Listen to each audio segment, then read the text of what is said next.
Maybe y'all see some drone film here in a little bit, somewhere in this video, I don't know. It's gonna depend on what the weather does. It's first thing in, he just cut that saw on. Listen to it come up.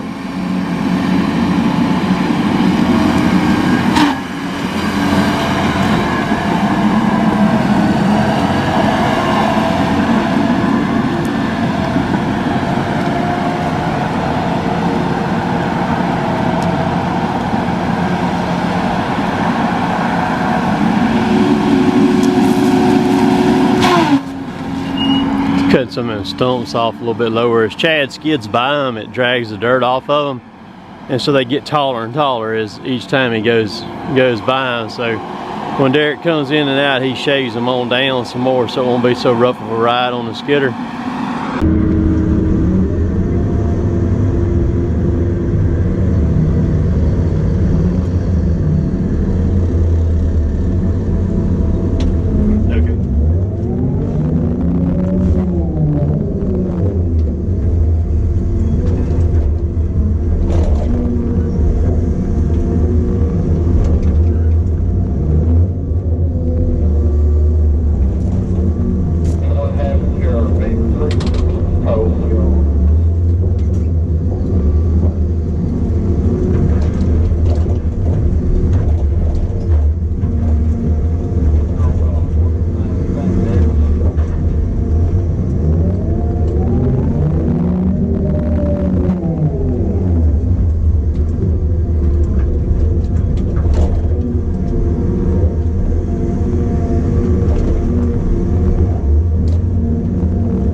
Alright, so we're gonna do a flyover real quick. You can see what's on the, you see my loader right there. What's on the right side of the screen is what we just cut. What's on the left side of the screen, we cut a little over a year and a half ago.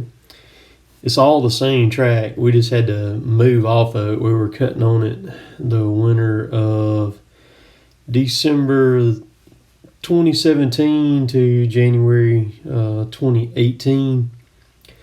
It was very wet during that time, and we had some very cold weather too, and quite a bit of ice and snow while we was on this job. I think we got some ice and snow like 2 weeks in a row or so right here. We had some temperatures that was in the single digits also, which is very uncommon for us, but so we're back to finish it. It's not much on there. Check this out. This is the red rocket right here. This is Chad going out in his little red Toyota. So I kind of chase him out the logging road right here. When I finally get to where I stop, I look down. I was at about right at 5,000 feet from my location to where he was. But you can kind of tell like this road on this ridge right here, the way that it runs. But I just followed him, just kind of see how it showed up on my end on the screen, and then what it looked like with y'all. This is that big long hill he's going down right now.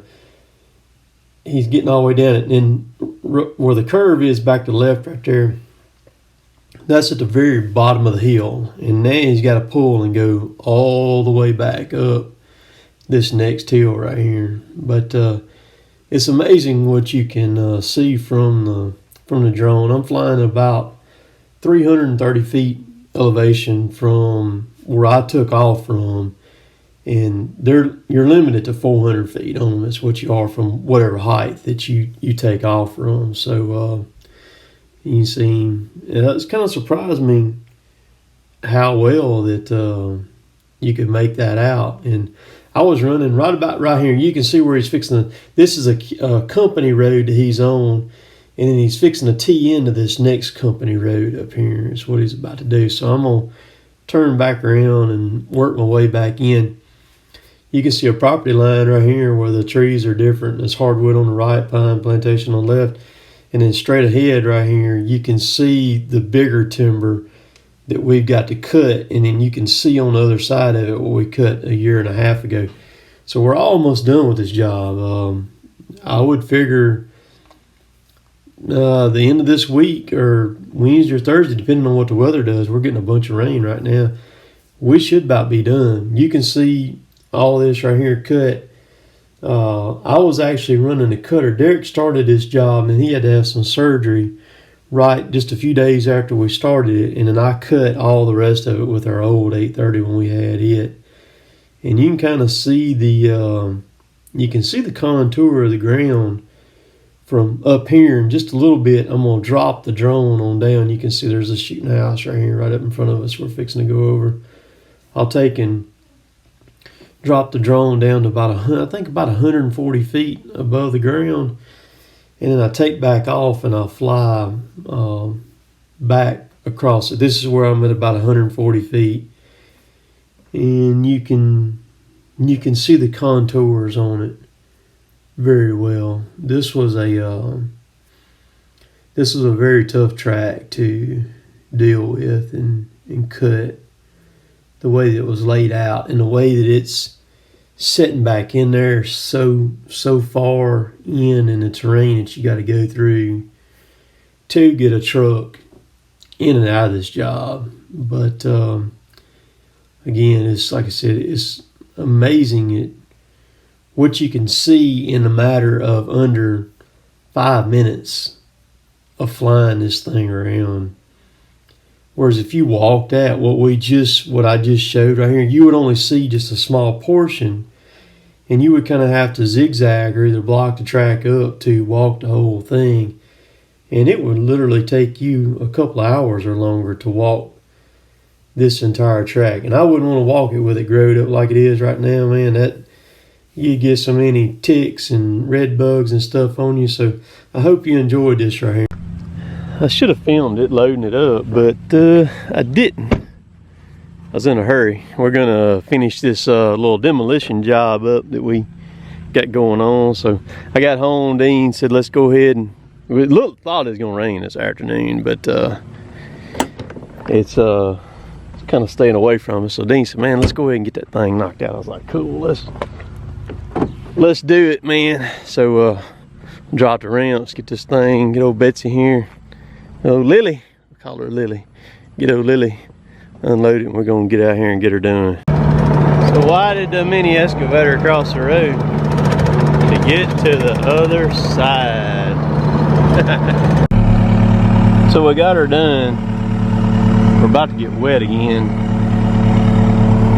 Hunter got a pretty good little load of scrap iron out of the deal too, right there.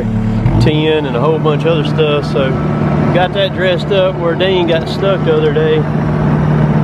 I'm gonna track over here and get loaded up and get the heck out of Dodge before the bottom falls out. So this is simple. We're gonna get this thing unloaded, unchained, unloaded, and try to unhook before this hits. So y'all hang tight, okay? All right, so far so good. Got the mini put up. I get the trailer unhooked here real quick. So that was pretty good. I got the tractor put up, the mini's up, ramps are up on the trailer, trailer's unhooked. Got the bush hog off the tractor. Got tater fed. And the bottom hadn't fell out yet, but it is right here on. It's pretty ugly on the radar right now too. So it has been pouring down rain since last clip a while ago. Man, I mean the bottom has fallen out.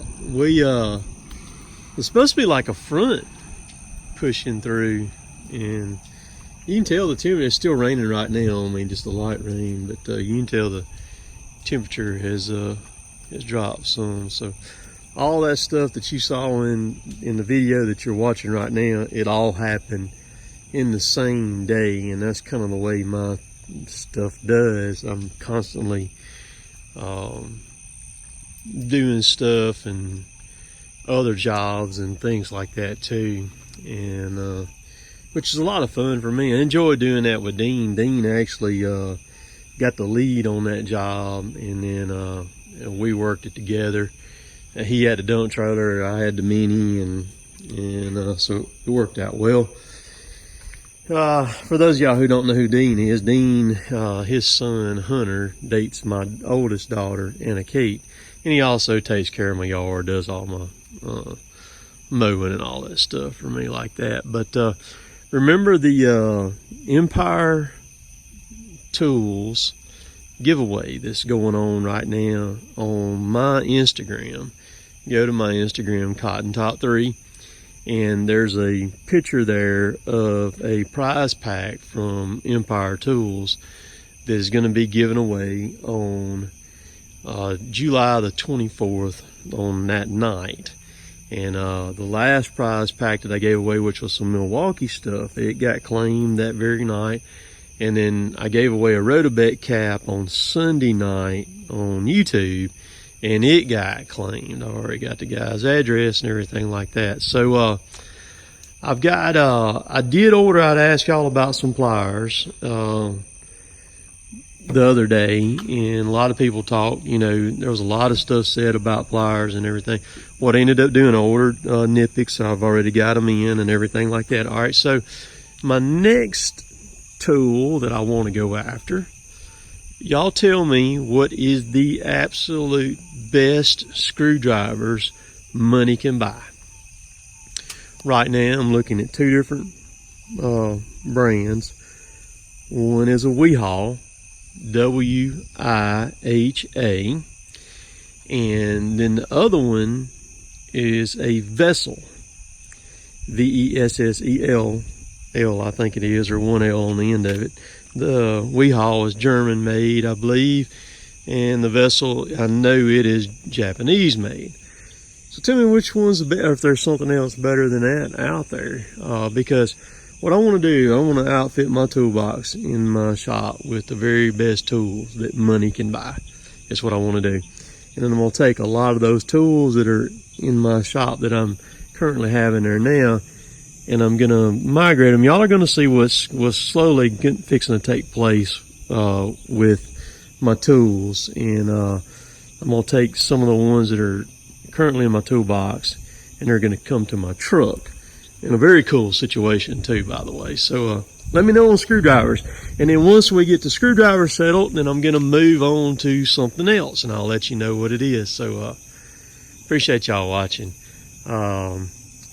ROTOBEC, remember ROTOBEC, they have another video with me coming up on Wednesday. So appreciate all y'all. We'll catch y'all later. Later, taters.